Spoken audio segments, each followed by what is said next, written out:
الله بقوم يحبهم ويحبونه أذلة على المؤمنين أعزة على الكافرين يجاهدون في سبيل الله ولا يخافون لومة لائم ذلك فضل الله يؤتيه من يشاء والله ذو الفضل العظيم صدق الله العظيم وصدق رسوله النبي الكريم ونحن على ذلك لمن الشاهدين والشاكرين والحمد لله رب العالمین۔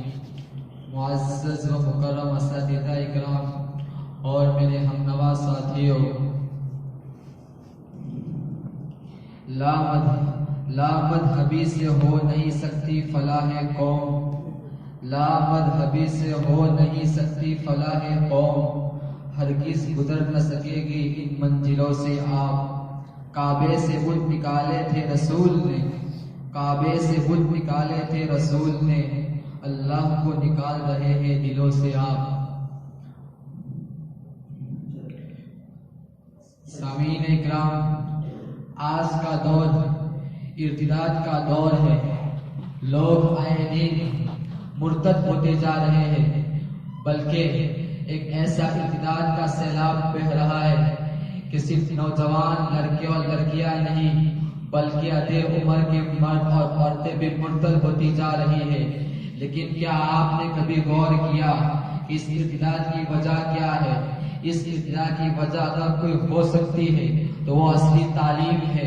اس اصلی تعلیم کی بنا پر لوگ مرتد ہوتے جا رہے ہیں۔ ہم نے کبھی غور نہیں کیا کہ اس اصلی تعلیم کے اندر کیا خرابی ہے، حالانکہ علماء کرام 50 سال پہلے سے پکار رہے تھے، اے انسانوں، اے لوگوں، اے قوم مسلم، تم اس اصلی تعلیم کے اندر آنکھ بند کر کے مت کود پڑو، لیکن لوگوں نے علماء کی بات نہیں سنی۔ پھر اس کا نتیجہ کیا ہوا؟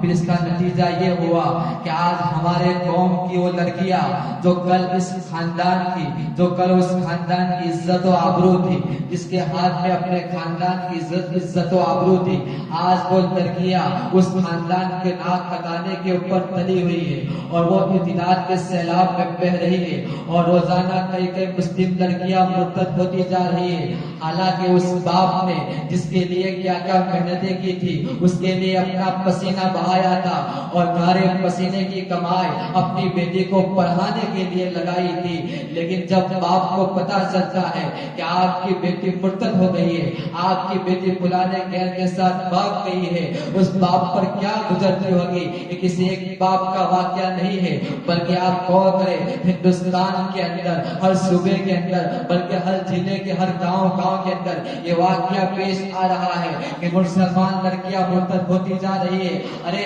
یہ تو صرف مرتد ہونے کا واقعہ نہیں، بلکہ چشمے فلک نے وہ واقعہ بھی دیکھا، ایک مسلم لڑکی گھر سے نکل نکلی کہ میں جا رہی ہوں بلانے گیر سے نکاح کروں گی اور میں اپنی زندگی اسی کے ساتھ گزاروں گی۔ اس نے اتنے پر ہی بس نہیں کیا، بلکہ اس کے ساتھ نکاح کر کے اسی باپ کے گھر کے سامنے گھر لے کر رہنا شروع کیا، اور گھر سے جب نکلتی تو سر کے اوپر سندور لگاتی اور ساری پہن کر نکلتی۔ ارے ذرا سوچو اس باپ کے اوپر کیا گزرتی ہوگی، جس بیٹی کو اس باپ نے کتنے ناز و نام میں پالی تھی، آج وہ بیٹی اس باپ کی عزت کی نمائش کر رہی ہے، اس باپ کی عزت کو بیچ رہی ہے۔ لیکن قصور ماں باپ کا ہے، اس لیے کہ ماں باپ نے اصلی تعلیم کا زور دیا لیکن دینی تعلیم کا زور نہیں دیا۔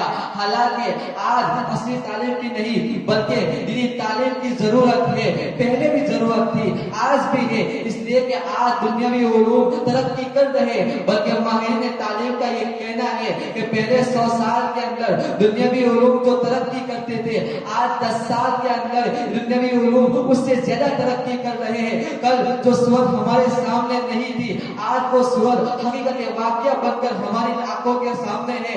لیکن یہ دنیاوی علوم ہے، دنیاوی علوم لوگ کیوں حاصل کرتے ہیں؟ دنیاوی علوم لوگ اس لیے حاصل کرتے ہیں کہ اس سے دنیاوی مفاد حاصل ہو، اس سے دشمنوں پر غلبہ حاصل ہو، اس سے دنیاوی مال و متاع ہمیں مل جائے. لیکن حقیقت یہ ہے کہ ہمیں دینی علم حاصل کرنا چاہیے، اس لیے کہ حقیقی علم وہی ہے. حقیقی علم کی بنا پر مخلوق اپنے خالق کو جان سکتی ہے، اپنے رسول کو جان سکتی ہے، خالق کی مرضیات سے واقف ہو سکتی ہے، رسول کی باتوں سے واقف ہو سکتی ہے. یہی علم صحیح علم ہے.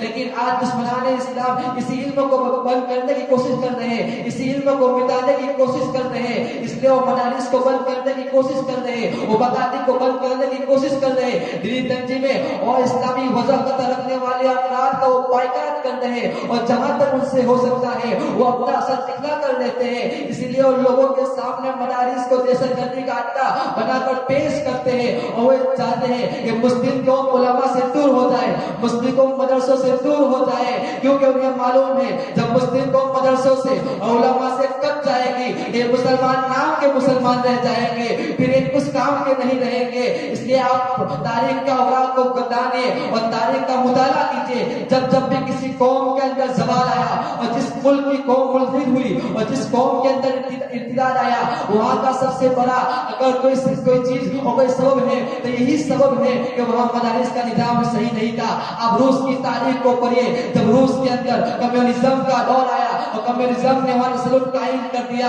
تو وہاں کے لوگ روزانہ کئی لاکھوں اور ہزاروں کے اندر ملحد ہو رہے تھے. کیوں؟ وہاں مدارس کا نظام نہیں تھا. حالانکہ روس کا علاقہ جس کے اندر سجستان ہے، ترمیز ہے، بخارا اور سمرقند ہے، ماوراء نہر کا علاقہ ہے، یہ وہ علاقہ ہے جہاں محدثین پیدا ہوئے، جہاں سے امام بخاری، امام مسلم، امام ترمذی، امام نسائی اور امام ابن ماجہ، مفسر امام بیضاوی اور تفسیر کبیر کے امام اور ہدایہ اور تفسیر ابن کبیر کے مصنف اسی سرزمین سے پیدا ہوئے. لیکن وہاں کے حال دیکھو، جب کمیونزم نے وہاں پر تسلط قائم کر دیا تو وہاں روزانہ کئی لوگ مرتد ہو گئے. پھر جب کمیونزم کا دور ختم ہوا اور دینی جماعت وہاں پہنچی اور دینی جماعت کے افراد نے وہاں جا کر قرآن سنایا، تو وہاں کے 80 اور 90 سال کے بڑے اور مرد وہاں آتے اور کہتے حضرت آپ کیا پڑھ رہے ہیں، یہ کون سی چیز ہے، ہم نے کبھی نہیں سنا. ان کی آنکھوں میں آنسو آ جاتے. معلوم چلا کہ کئی سال ایسے گزرے کہ لوگوں نے قرآن کو نہیں دیکھا، لوگوں نے قرآن کو نہیں سنا، نہ نماز کو جانا، نہ نماز پڑھی. اس لیے کہ انہوں نے مسجدوں کو تالے لگا دیے تھے، قرآن کو جلا دیے تھے. اگر تم نے بھی اگر ایسا کیا اور تم نے مدارس سے رشتہ کاٹ دیا تو تمہارا حال بھی یہی ہوگا کہ آپ ہندوستان کی وہ تاریخ بھول گئے کہ 1857 کے اندر شاملی کے میدان کے اندر جب مولانا قاسم نانوتوی، حاجی عبداللہ مہاجر مکی اور مولانا رشید احمد گنگوہی نے جب شکست کھائی تو انہوں نے سب سے پہلے جو قدم اٹھایا وہ مدارس کو قائم کرنے کا، اور انہوں نے دیوبند کی سرزمین کے اوپر دارالعلوم دیوبند کی بنیاد رکھی. پھر اسی دارالعلوم دیوبند سے وہ افراد پیدا ہوئے جنہوں نے اعتراض کے دور کو بھی ختم کیا اور اس ملک کو آزاد کیا. یا مولانا رحمت اللہ کرانی اسی جماعت دیوبند کے افرادوں میں سے ہیں. انہوں نے ان راہبوں کے ساتھ اور عیسائیوں پادریوں کے ساتھ مناظرے کیے اور مناظرے کر کے اس دور کو اس الحاد اور مرتد کے دور کا ستیباب کیا. اسی دارالعلوم دیوبند کی فنی پرانی سجائے پر بیٹھنے والے شیخ الہند مولانا محمود حسن دیوبندی رحمۃ اللہ علیہ، جنہوں نے انگریزوں کے خلاف بغاوت کر کے اس ملک کو آزاد کرایا. لوگ کہتے ہیں ارے مدارس نے ہمیں کیا دیا. میں تمہیں بتاتا ہوں کہ مدارس نے کیا دیا. کیا آپ بھول گئے اسے دارالعلوم دیوبند سے ایک ایسا فرد پیدا ہوا جسے لوگ شیخ الاسلام کہتے ہیں. شیخ الاسلام کون ہے؟ مولانا حسین احمد رحمۃ اللہ علیہ. یہ شیخ الاسلام وہ شخص ہے جس نے انگریزوں کے خلاف مجاہدانہ تحریک چلا کر اس ملک کو آزاد کرایا. لوگ کہتے ہیں مدارس نے کیا دیا. کیا بھول گیا امام محمد انور شاہ کشمیری کو؟ امام محمد انور شاہ کشمیری رحمۃ اللہ علیہ وہ شخص ہے جس نے علم حدیث میں مقام حاصل کیا کہ منکرین حدیث کی کمر توڑ دی. کیا آپ بھول گئے مفتی محمود حسن گنگوہی کو؟ یہ وہ شخص ہے جس نے رتے پڑے دین کے خلاف مناظرے کر کے بڑے دین کو ختم کیا. آپ بھول گئے مولانا الیاس قادری کو؟ یہ وہ شخص ہے جس نے تبلیغی جماعت کو جاری کر کے لوگوں کی جہالتوں کو دور کیا. کیا آپ بھول گئے حکیم الامت مولانا صفی تھانوی کو جس نے تزکیہ نفس کر کے لوگوں کے دلوں کی اصلاح کی؟ پوچھتے ہیں ارے مدارس نے کہہ دیا. کیا علامہ اقبال کا وہ مقولہ تمہیں یاد نہیں؟ کسی نے کہا علامہ اقبال سے مدارس بند کر دیے جائے اس لیے کہ اس کے اندر غریب بچے پڑھتے ہیں جن کا کوئی نظام نہیں ہے. تو علامہ اقبال نے ان سے کہا تھا ارے میں ایسا کہو اس لیے کہ میں نے قرطبہ اور گردارہ کا سفر کیا ہے، وہاں کی مسجدوں کو میں نے دیکھا ہے، وہاں کی بڑی بڑی مسلم عمارتوں کو میں نے دیکھا ہے، وہاں کیا ہو رہا ہے. آج وہ شراب